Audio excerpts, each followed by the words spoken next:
오늘 우리에게 주시는 하나님의 말씀은 디도서 1장 10절에서 16절까지 말씀입니다. 신약성경 348쪽에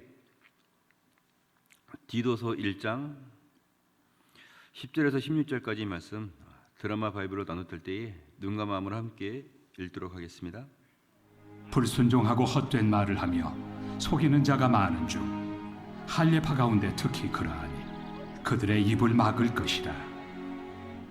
이런 자들이 더러운 이득을 취하려고 마땅하지 아니한 것을 가르쳐 가정들을 온통 무너뜨리는도다.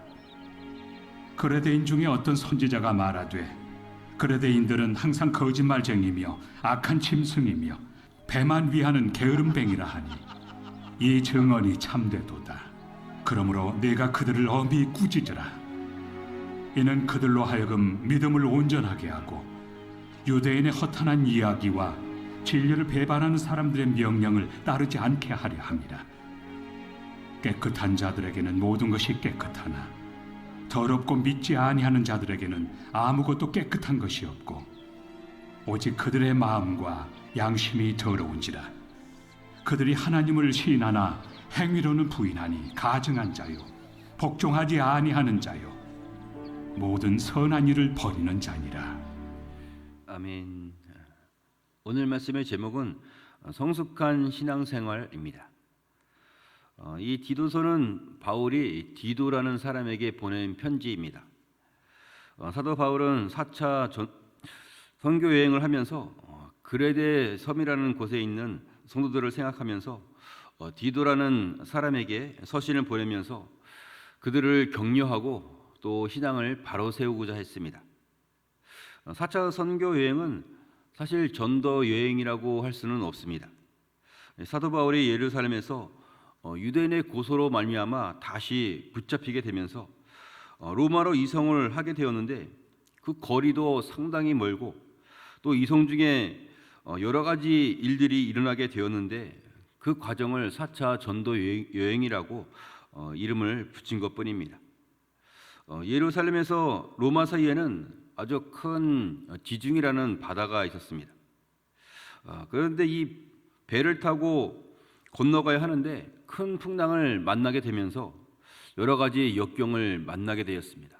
배도 난파되고 아주 힘겨운 일들이 생기게 되었지만 오히려 그런 힘겨움 속에서 하나님의 놀라운 일들이 나타나게 되었습니다.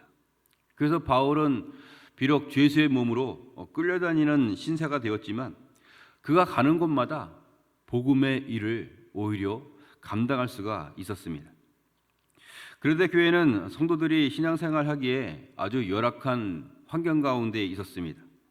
목회를 하는 사람도 없고 말씀을 가르치는 사람도 없었기에 교회가 존속해 가는 것이 너무나 어려웠습니다.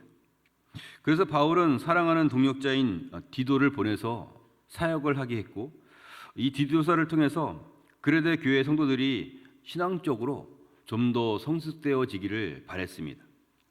오늘 말씀을 통해 신앙의 방해 요소가 무엇인지 함께 알아보고 우리의 신앙이 더욱 성숙할 수 있기를 바랍니다. 첫째로 신앙이 성숙하려면 말씀을 잣대로 삼지 말아야 합니다. 10절과 11절 말씀을 우리 함께 읽도록 하겠습니다. 불순종하고 헛된 말을 하며 속이는 자가 많은 중 할례파 가운데 특히 그러하니 그들의 입을 막을 것이라. 이런 자들이 더러운 이득을 취하려고 마땅하지 아니한 것을 가르쳐 가정들을 온통 무너뜨리는도다. 아멘. 그런데 교회에는 불순종하고 헛된 말을 하는 사람들이 있었습니다. 그들은 이미 어디에서 듣고 잘못된 인식을 갖고 있는 그런 사람들이었습니다. 또한 할례파 사람들이 있었는데 할례파는 구약에 하나님이 이스라엘 백성들에게 명하신 부분을 고집하면서 할례가 구원에 있어서 반드시 필요한 것, 구원의 방편으로 보았습니다. 구원은 예수 그리스도를 믿는 믿음으로 얻을 수가 있는 것인데 이 할례파 사람들은 할례와 율법을 고수하면서 복음의 순수함을 잃어버리게 했습니다. 이런 할례파에 대해서 사도행전에서는 이렇게 말씀을 하고 있습니다. 사도행전 15장 1절 말씀에 어떤 사람들이 유대로부터 내려와서 형제들을 가르치되 너희가 모세의 법대로 할례를 받지 아니하면 능히 구원을 받지 못하리라 했습니다. 할례파 사람들이 주장하는 것은 모세의 법대로 할례를 받지 아니하면 구원을 받지 못한다는 것입니다.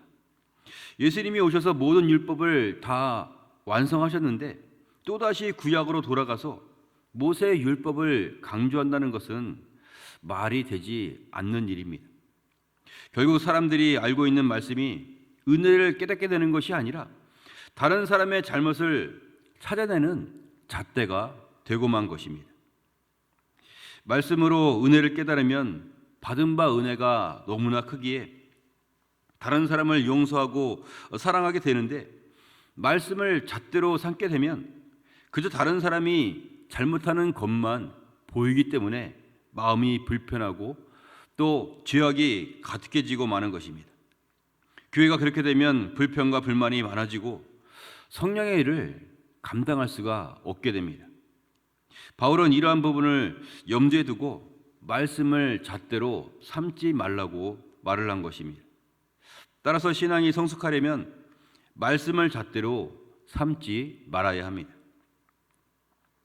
둘째로 신앙이 성숙하려면 영적 게으름을 알아야 합니다. 12절에서 14절 말씀을 보면 그르데인 중에 어떤 선지자가 말하되 그르데인들은 항상 거짓말쟁이며 악한 짐승이며 배만 위하는 게으름뱅이라 하니 이 증언이 참되도다. 그러므로 내가 그들을 엄히 꾸짖으라. 이는 그들로 하여금 믿음을 온전하게 하고 유대인의 허탄한 이야기와 진리를 배반하는 사람들의 명령을 따르지 않게 하려 함이라 하고 나와 있습니다. 복음에 있어서 가장 중요한 것을 빼먹고 다른 일에만 몰두를 한다면 이는 결코 부지런하거나 열심히 있는 신앙생활이 아닐 것입니다. 만일 어떤 학생이 공부를 하지 않고 학교에 가면 청소를 열심히 하고 운동장을 100바퀴씩이나 뛰고 목이 터져라고 학교 축구부 응원 연습을 오랜 시간 동안 한다면 이러한 학생은 훌륭한 학생이 아니라 아주 게으른 학생이 될 것입니다. 공부하는 것이 가장 중요한 일인데 다른 일만 열심히 하니 어떻게 훌륭한 학생이라고 말을 할 수가 있겠습니까? 그런데 교회에 열심히 있는 자들이 있었는데 그들은 유대인의 허탄한 이야기와 진리를 배반하는 사람들의 말을 따르는 자들이었습니다. 핵심은 빼먹고 엉뚱한 일에 열과 성의를 다하고 있었으니 그들로 인하여 교회가 더욱더 어려워지고 만 것입니다. 신앙생활에 있어서 가장 중요한 것은 믿음을 온전하게 하는 것입니다. 예배를 드려도 봉사를 해도 믿음을 온전하게 만들어가며 신앙생활을 한다면 이런 사람은 점점 더 성숙해 갈 것이고 교회는 부흥하게 될 것입니다.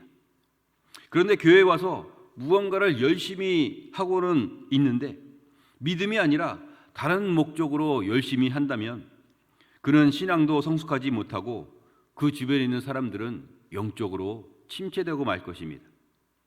고린도후서 13장 5절 말씀에 너희는 믿음 안에 있는가 너희 자신을 시험하고 너희 자신을 확증하라. 예수 그리스도께서 너희 안에 계신 줄을 너희가 스스로 알지 못하느냐. 그렇지 않으면 너희는 버림받은 자니라 하고 말씀하셨습니다. 우리는 신앙생활을 열심히 하되 믿음을 온전하게 할 수 있어야 하겠습니다. 처음에는 부족하고 실패하더라도 계속해서 믿음으로 전진하고자 할 때에 살아계신 주의 성령이 우리를 도와주실 것입니다. 하나님의 영이 나와 함께하고 있구나 하는 것을 깨닫는 자가 점점 더 풍성한 은혜를 누리게 될 것입니다. 우리들은 믿음으로 전진하는 자 되어 성령의 충만한 은혜를 누릴 수 있어야 하겠습니다. 따라서 신앙이 성숙하려면 영적 게으름을 알아야 합니다. 마지막으로 신앙이 성숙하려면 삶으로 예배해야 합니다. 우리 15절과 16절 말씀을 함께 읽겠습니다. 깨끗한 자들에게는 모든 것이 깨끗하나 더럽고 믿지 아니하는 자들에게는 아무것도 깨끗한 것이 없고 오직 그들의 마음과 양심이 더러운지니라. 그들이 하나님을 시인하나 행위로는 부인하니 가증한 자요 복종하지 아니하는 자요 모든 선한 일을 버리는 자니라. 아멘. 깨끗한 자들에게는 모든 것이 깨끗하다라고 말씀을 하셨는데, 이를 예배로 본다면 예배하는 자는 모든 삶으로 예배한다로 볼 수가 있습니다. 예배 시간에만 예배하는 것처럼 하면서 삶으로는 하나님 앞에 더럽고 취한 모습으로 살아간다면 이는 성숙한 그리스도인이라고 할 수가 없습니다. 그런 사람의 삶으로는 아무런 열매도 맺을 수가 없을 것입니다. 예수님은 열매를 맺지 못하는 사람에게 이렇게 말씀을 하셨습니다. 마태복음 7장 23절에 그때 내가 그들에게 밝히 말하되 내가 너희를 도무지 알지 못하니 불법을 행하는 자들아 내게서 떠나가라 하리라 하고 말씀하셨습니다. 어떤 사람이 선지자 노릇도 하고 주의 이름으로 귀신도 쫓아내는 그런 이적을 행하기도 했지만 그런 일이 끝난 후에는 전혀 사랑이 없는 것처럼 살고 있었습니다. 가장 가까이에 있는 사람에게 악한 모습을 드러내고 상처를 주는 그런 사람이 있었으니 이런 사람의 삶으로는 아무런 열매도 맺을 수가 없었습니다. 그런 모든 삶을 주님이 알고 계시기에 불법을 행하는 자들아 내게서 떠나가라 하고 말씀하신 것입니다. 우리는 말로만 하나님을 시인하는 자가 아니라 우리의 삶으로, 우리의 행위로 나타내는 자가 되어야 하겠습니다. 가식의 모습이 아니라 가장 가까운 사람에게서 인정받는 그런 그리스도인이 되어야 하겠습니다. 고린도후서 2장 15절에 우리는 구원받은 자들에게나 망하는 자들에게나 하나님 앞에서 그리스도의 향기라 하고 말씀하셨습니다. 구원받은 자들에게 향기가 난다는 것은 예배 시간에 향기가 난다는 것이고, 망하는 자들에게 향기가 난다는 것은 예배 시간이 끝난 후에도 그들의 삶을 통해서 세상에 있는 사람들에게 그리스도의 향기를 바란다라는 것입니다. 예배하는 시간만이 아니라 예배하는 시간 외에도 그리스도의 향기가 나는 자가 되어야 하겠습니다. 모든 삶으로 예배하는 자가 참된 예배자라는 겁니다. 우리들은 예배하는 시간은 물론 받은 바 은혜에 힘입어서 우리의 삶으로 하나님께 진정 예배하는 자, 우리의 모습으로 하나님의 영광을 나타내는 믿음의 사람이 될 수 있기를 축복합니다. 말씀을 맺겠습니다. 오늘 말씀은 바울이 디도에게 보낸 편지를 통해서 우리의 신앙이 성숙하려면 어떻게 해야 하는지 함께 알아보았습니다. 우리의 신앙이 성숙하려면 첫째로 말씀을 잣대로 삼지 말아야 합니다. 둘째로 영적 게으름을 알아야 합니다. 셋째로 삶으로 예배해야 합니다.